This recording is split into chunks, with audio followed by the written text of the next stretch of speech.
Hello, it's Mrs. Glasson. Welcome to my sunny kitchen and welcome to our longest 11 plus English podcast episode to date.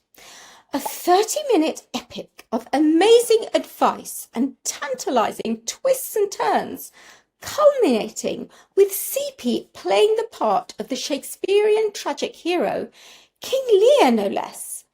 But first, some context. When I first became an English tutor in 2018, I still worked at the fabulous Sutton Grammar School. Contrary to the rumours spread by the unscrupulous admin of some Facebook groups, and in spite of the questionable antics of the headmaster of a rival grammar school, at that time, 2018, it was permissible for grammar school teachers to become tutors. So I became an 11 plus English tutor with the full knowledge and support of my wonderful colleagues and employer. Therefore, the unregulated world of private tuition was an eye-opener for me and for my colleagues. Suddenly, some of the absurdities we witnessed as 11 plus English exam markers began to make sense. Now, as I have said many times, you do not need to be tutored to pass the exams of selective schools. But just as everyone can benefit from an excellent teacher, it also works the other way. Students' English, their writing and exam scores can be affected detrimentally by those who do not teach well and by those who give incorrect, educationally unsound advice. And that is certainly evident in the misuse of one particular feature of what 11 plus examiners, and indeed anyone who is a skilled reader, would consider poor writing. A feature that is rife in the exam scripts of 11 plus creative and transactional writing exams. What is it? Well, the thumbnail no doubt has given you a clue, as have Mr. Cracknell's social media posts and mine. What is that feature of writing, I hear you ask? Fear not, the time for conjecture is over. It is time to welcome one of the most senior and experienced English teachers and examiners in the United Kingdom. Parents and students, the senior 11 plus examiner emeritus. Hello, CP. Hello, Mrs. Glasson. I wonder if you can guess what we're going to talk about today. A couple of clues. Upon hearing them, I guarantee that every 11 plus English marker is going to clench their teeth with frustration. Right, CP. I was so looking forward to doing this podcast today that I ran here as fast as a cheetah. And now that you are here, are you as proud as a peacock? Well, I know I'm voicing the thoughts of every 11 plus marker when I say, please make it end. Except it doesn't end, does it? Unless, of course, some parents take our advice. Indeed, or it will continue until we are as cold as ice. Or as hot as a desert. Spelt dessert. Okay, let's stop now. Similes, parents. Similes which are not, to quote the mark scheme, used judiciously or effectively. Not used to improve a piece of writing, to enhance and elevate it, make it beautiful, and make every 11 plus English examiner in the land think, here is a child displaying writing skills that I would love to work with. Here is a child whom I would love to teach in my year 7 class. Definitely not, Mrs. Glasson. The reason why 11 plus examiners hate them so much is because they are not used effectively or judiciously. They are thrown in or crowbarred in or shoehorned in, idiomatic phrases meaning they are forced in where they are not needed. And in a way, that is more likely to make us think, here's a student who cannot write well. A student who has shown they cannot write well by using shade similes, which do nothing to enhance their writing. Here's a student we do not really want in our grammar school year 7 class. Well, far better to not use similes at all, although as this bad habit is so rife, it will be interesting to reflect perhaps on how it happened, because we have taught in the comprehensive, independent and grammar sectors. We've turned out some of the best writers in the country, and none of them were ever taught to use similes in the ghastly way that we saw as 11 plus English examiners. Certainly not, Mrs. Glasson. But what was a mystery to us has become less of a mystery, I feel, since you became an 11 plus tutor. As we have both said, it is not necessary to be tutored to pass the exams of selective schools. We should know we've taught so many excellent writers who were not tutored. But since you became an 11 plus tutor and have had some experience of the world of private tuition, you have seen examples of the dreadful advice and unsound educational practices that resulted in many of the absurdities we witnessed as 11 plus examiners, and that includes injudicious and ineffective use of similes. There's that phrase again, taken from the top of the 11 plus writing mark scheme. Parents, you may think, well, how do we know what is judicious and effective? Well, you do that by doing what everyone does in order to understand what fine writing is. You, your children, and all English students should be doing this. You do it by doing what we did as children and what English students know from year 4 through to year 13 and beyond. And that is? By reading the work of great writers, Mrs. Glasson.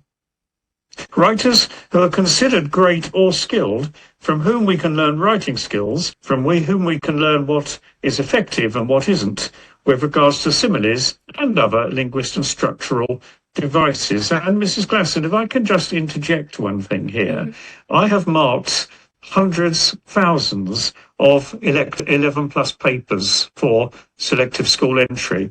And I cannot remember one where I thought that is using similes so effectively that that student is showing what a brilliant writer they are. Absolutely, CP. Thank you. And that's kind of why reading, comprehension, vocabulary and writing need to be taught together, because that's the way our brains work. That's the way language acquisition happens. And it's the way the national curriculum is written. And it's the way we devise our 11 plus exams to test those aspects of English together.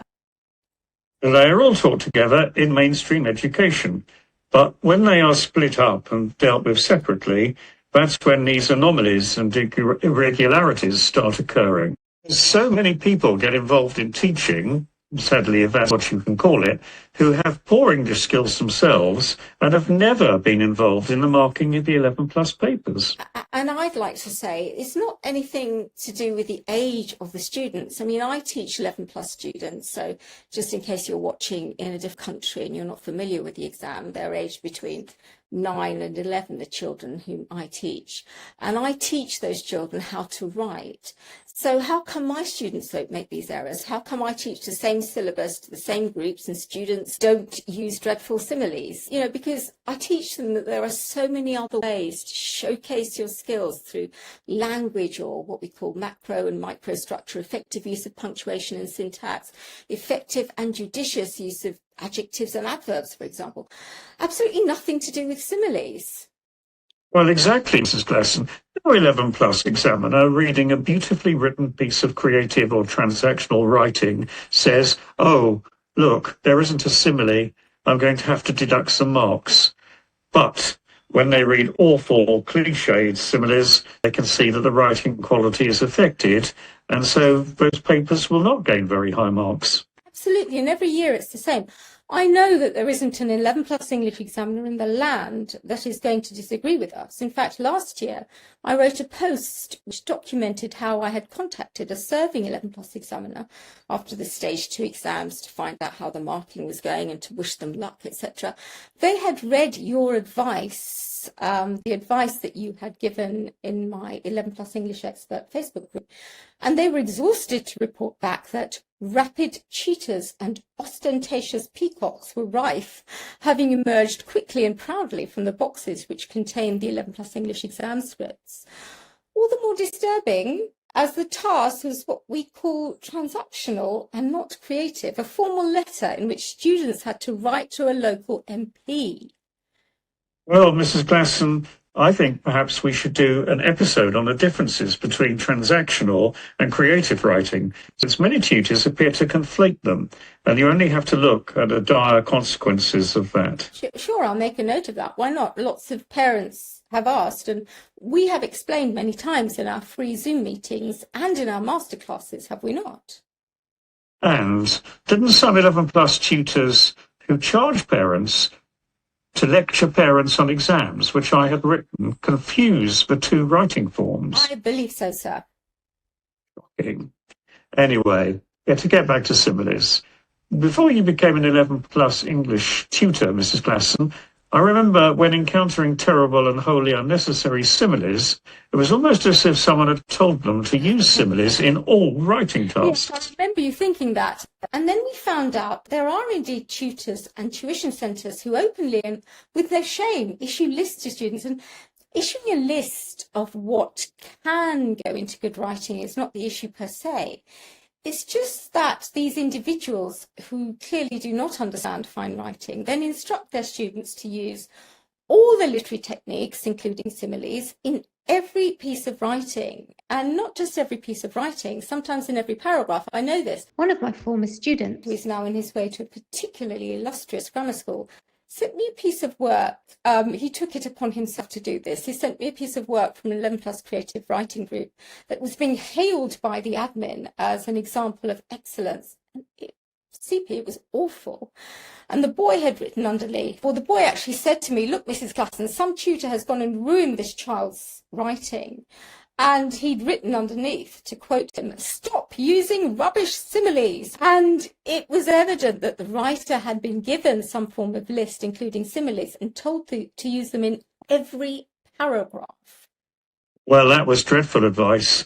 Wasn't one such list in the form of the acronym SHAMPOO, SHAMPOO? And I think we mentioned it in one of our advisory Zoom meetings, and it was shared with us by a parent, I think, wasn't it? It was. Apparently there is a well-known tuition centre which gives students the acronym SHAMPOO, in which the S is simile and the others hyperbole, alliteration, metaphor, personification, onomatopoeia. Well, no wonder some candidates write so badly. That makes sense now. No skilled writer would cram all these techniques into any one piece of writing, let alone an exam piece which they're writing under pressure. And if they did, they would find it very difficult to do it effectively. And so no wonder 10-year-old children make such a hash of it. And no skilled writer would ever want to, because they know better. That's why they are skilled writers. Hence, effective and judicious use of devices. Yes, once again. They need to be used effectively. Those who are not skilled English students think that it's enough to chuck them in and just tick them off. Yes, can you imagine us carrying on like that in mainstream education if we as English teachers at grammar schools did that, or anywhere actually? As the students, if that was all that was needed, if a list was all that was needed and some instructions to use everything on it, we could just give our Year 7 students a list and send them home until Year 11 and their GCSE exams. Indeed, and fine writing doesn't change from one exam area to another, nor does it change through time. As in what we now call Year 9, I had a brilliant but rather eccentric English teacher called Miss Lee. I still have an immense respect for her. And she used to tell dry little jokes, which I'm not sure at the age of 14 everybody got, but I enjoyed them. And one of them was she said, told you once not to use hyperboles. I've told you a million times. And that stuck in my mind. And she also said, avoid similes like the plague. And I'm sure that when I was 14, I didn't get the full extent of her wit, but I certainly appreciated it and fortunately went on to pass my English exams. Fabulous. Gosh, I mean, I was sent out of the class at Lady Margaret for writing God with a small g. Can you imagine what would have happened to me if I'd trashed my prose using shampoo? I'd have probably been sent home. But I'm someone who, as a child, had read most of Austen and the Brontes, including Anne, by the time I was 14. You know, that's what my English teacher did. That's what we did at school. And Thomas Hardy was considered a modern text at my grammar school. And we joke, but it does show you how my abilities as an English student were developed and how my perception of what makes a good piece of writing was honed by reading the work of skilled writers. Yes, and that's also something that we've noticed about the world of private tuition, have we not? The quick fix mentality. Read this, use these flashcards, use this trick. Heaven forbid that anyone should actually have to make an effort, apply themselves and do any work. And that does seem to apply to the tutors who are the producers of these damaging materials. The same tutors and materials which end up producing students who write to lists and use ineffective cliches and similes. Yes, the resources and practices are educationally unsound. But I suppose we can talk a bit more about those another time, as parents do often ask us to review them. Of course, Mrs. Glasson, but coming back to similes and other devices, using them effectively, that is the skill. And parents, you may think that we are being harsh, but if someone is telling your child to write a list, they're doing it because they have no idea themselves what good writing is. And 11 plus English examiners are skilled users of English. That's how we became English teachers in the first place. We do know what effective similes are. We do know what effective writing is. And one step further, CP, we know how to teach others to produce effective writing. As you know, my students passed the exams of over 40 top schools, from Eton to Essex, from Sutton to St Paul's, as my advertising goes. And you know what? Not one single redundant, ineffective simile. In fact, my year 5 students are told, do not use similes. And they get into these schools and their writing tasks, we know for a fact, are used as examples of excellence by their English teachers. And I wouldn't expect anything less of you and your students, Mrs. Glasson. You, sir. No simile necessary. Look at Mrs. Glasson's results. Listen to her advice. Mrs. Glasson knows how to teach English and knows how to teach creative and transactional writing. Only those who don't know how to teach English and don't know what think similes are necessary, Yes, but they're not. And I think what we are saying, thank you, sir, is that, you know, what we're saying proves the veracity of what my PGCE tutor, Margaret, said all those years ago. Just because you have been taught English, it doesn't mean to say that you can teach English. Well, absolutely. And I went to the doctor last week, but you wouldn't want me to be advising you on your health and prescribing medicine to you, would you? It's the same with these tutors. And I have nothing against tutors wanting to live it. But it's not an honest living if you are charging parents for something you know nothing about. And in the case of an examination as life-changing as the 11 plus can be, if you are charging parents to ruin their children's English and their chances of passing 11 plus and other entrance exams, that, in my view, is a very serious thing.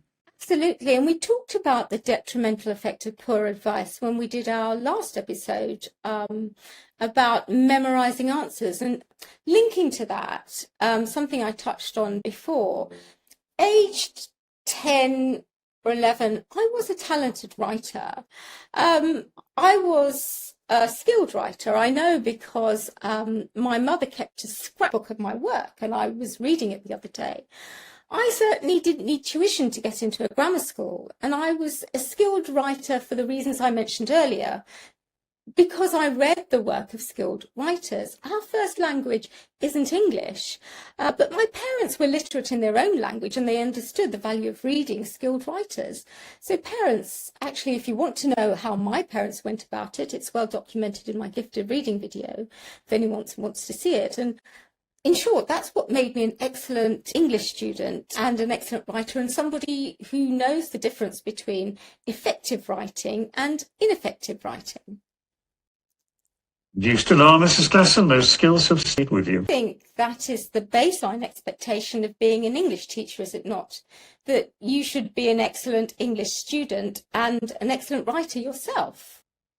Well, and I'm sure that in the world of mainstream education, that is true. But I don't think you can say the same about some of the private tutors. Mrs. Glasson, their English and their writing skills can be awful.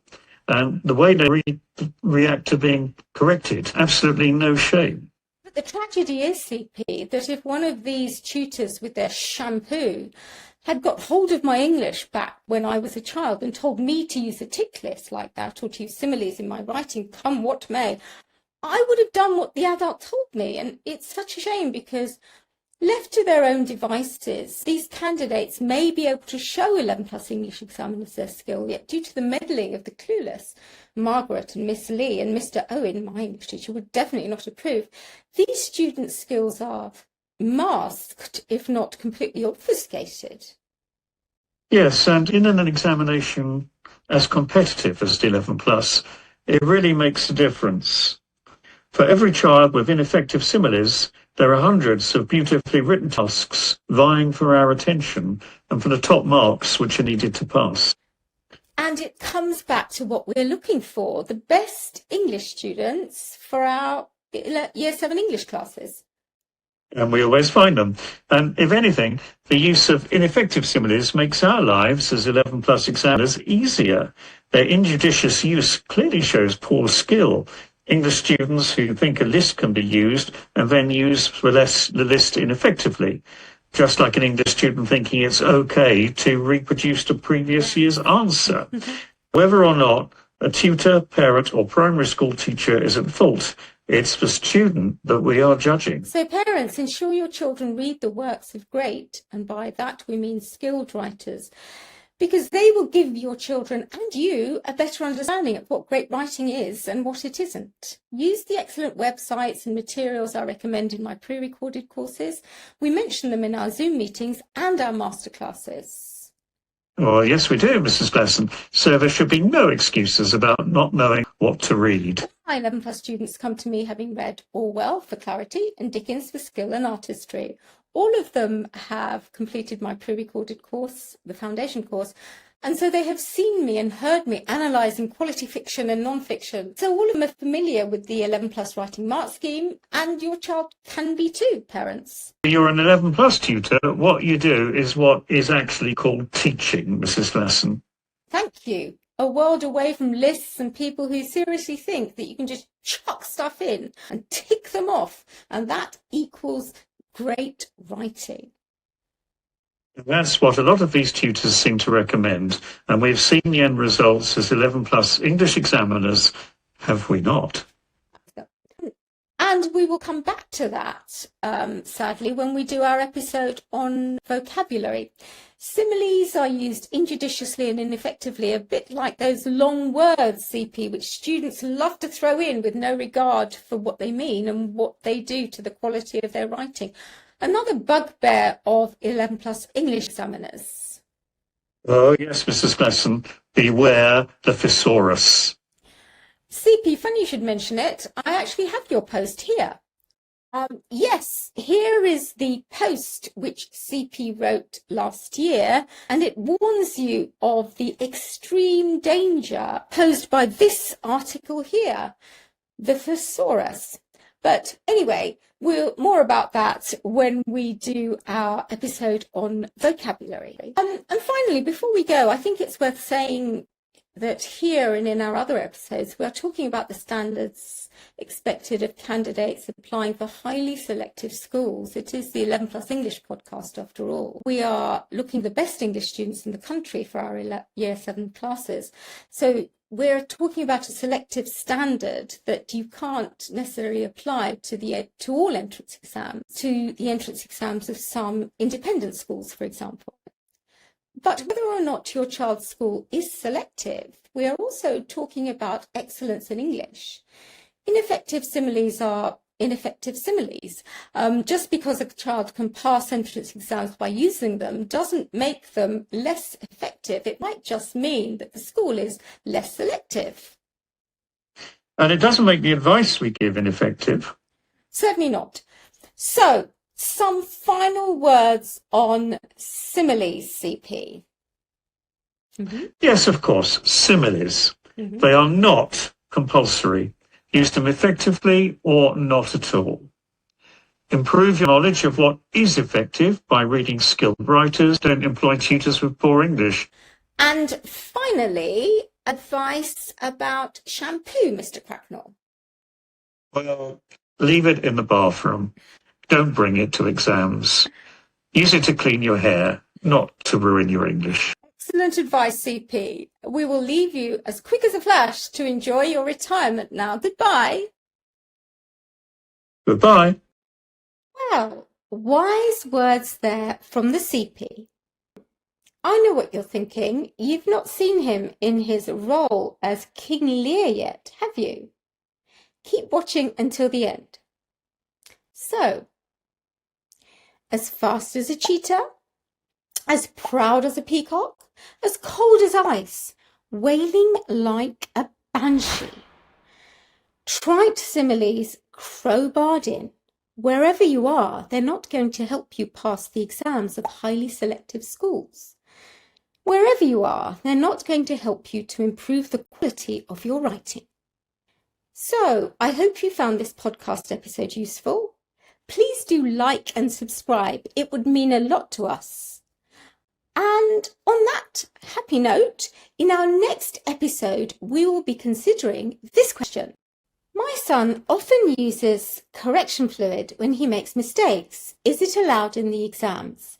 If not, I will stop him using it from now on. Great question. Thank you for sending it in. I'm thinking of using some of CP's well-known acting skills to answer that question in the next episode. What do you mean, what acting skills? Have you not seen CP rapping? If you haven't, you're in for a treat. Check out this video. Here it is. That one. There. I scream at the top of my lungs. What's going on? Take a look if you haven't already. He really is quite the thespian. And so do tune into our next episode to see what I have in store and if CP will agree to my plans. So, parents and students, keep sending in your questions, keep showing up, keep having fun and keep learning. Let me show you just how amazing English can be.